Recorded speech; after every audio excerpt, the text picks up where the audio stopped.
पुढच्या मोठ्या बातमीकडे. राज्यात धनगर जातीचे 6 दाखले रद्द.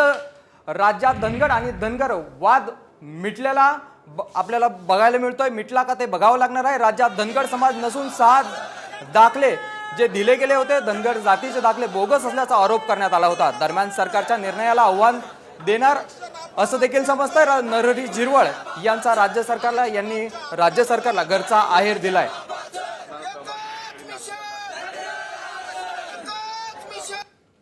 राज्य सरकारनं ॲफिडेव्हिट वरती लिहून दिलं होतं की राज्यामध्ये एकही धनगर नाही.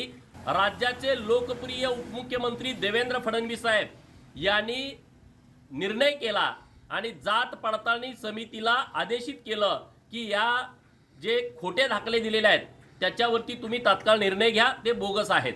आणि मग आज छत्रपती संभाजीनगर जात पडताळणी समितीनं हे 6च्या 6 दाखले रद्द केलेले आहेत, जप्त केलेले आहेत, अवैध ठरवलेले आहेत.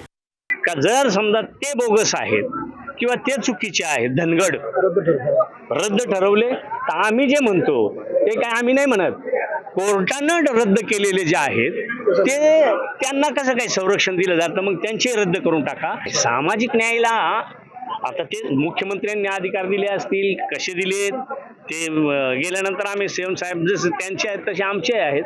आम्ही साहेबांकडे बसून आणि चर्चा करतोय. उद्याच आम्ही त्याच्यावर चर्चा करू आणि त्याच्यानंतर आम्ही कायदेशीर बाबीनं त्याच्यावर भूमिका घेऊ.